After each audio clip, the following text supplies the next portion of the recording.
Hello, just wanted to share a little progress on the trade copier. I think it's ready for use now, a little bit more testing to do.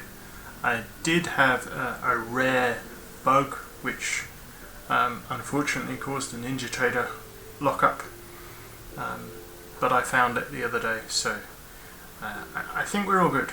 Anyway, I just wanted to go over it quickly, maybe get a little bit of feedback. So I've got two charts set up here, same instrument, two different accounts, and nothing else. A couple windows down here to show the status of both accounts. So we'll add the indicator to the chart.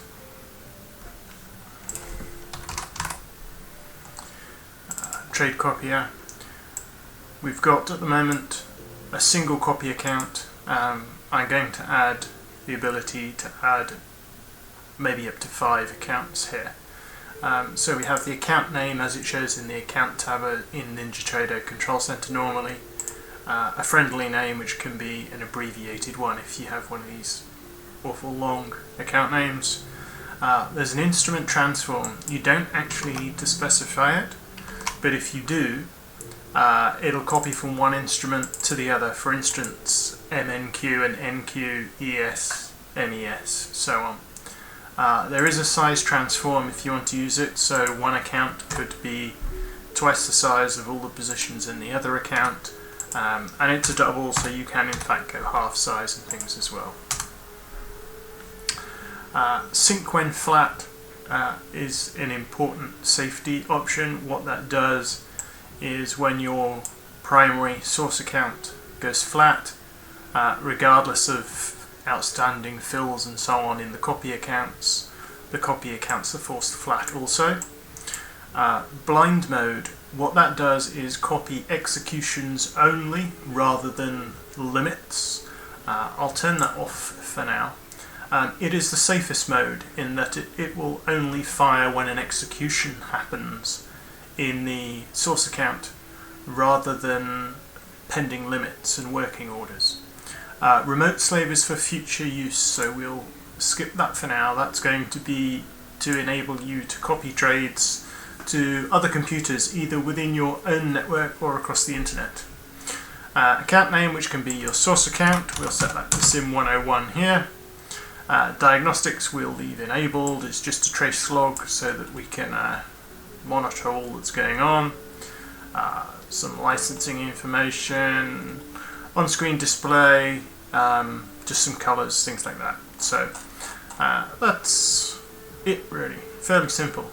So if we OK that, we get a copy of that option down here. And at the moment, if I place orders, nothing happens. That's by design. What we need to do is just turn the copier on. Then we get this little on-screen display because we have that turned on in the options. And then if we place an order, you'll see the order immediately appears on the other side. If I place a pending order, that appears here as well. And the latency is incredibly slow. The reason for that is the way I've done this is that orders are actually sent to both exchanges or both accounts at the same time without waiting for confirmation that they've actually been received in one or the other. So essentially, if you place a limit order, those orders should go into both accounts depending on latency between you and those accounts pretty much at the same time. The same goes for market orders.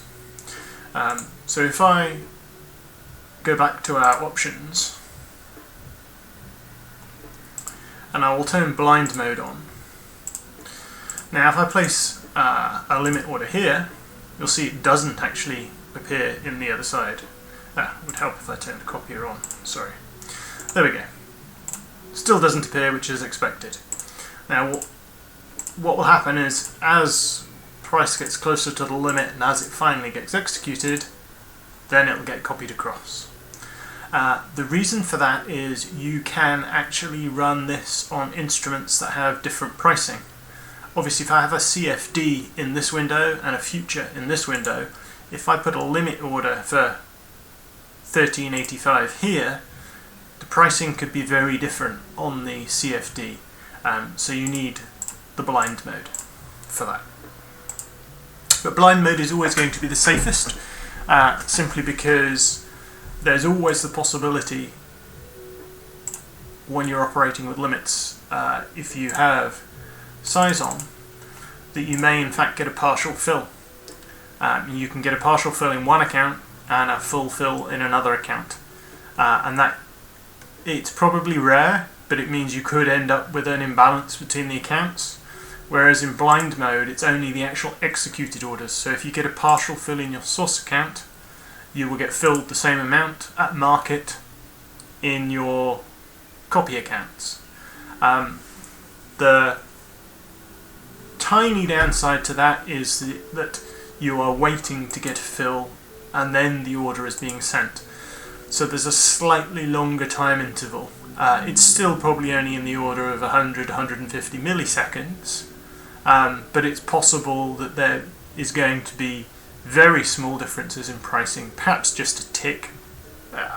At worst, I would expect, unless you're sort of trading in extreme volatility. But those are things that have to be expected. But I need to mention them so that everybody's aware of them.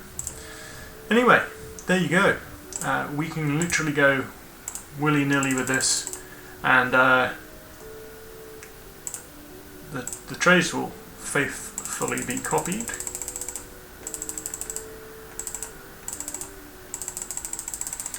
And eventually, you should of course end up with the same amount, the same position, and all the trades copied across until you get flat, whereas both accounts will flatten out. So, there you go. I hope that's a good overview. If you have any feedback, please let me know.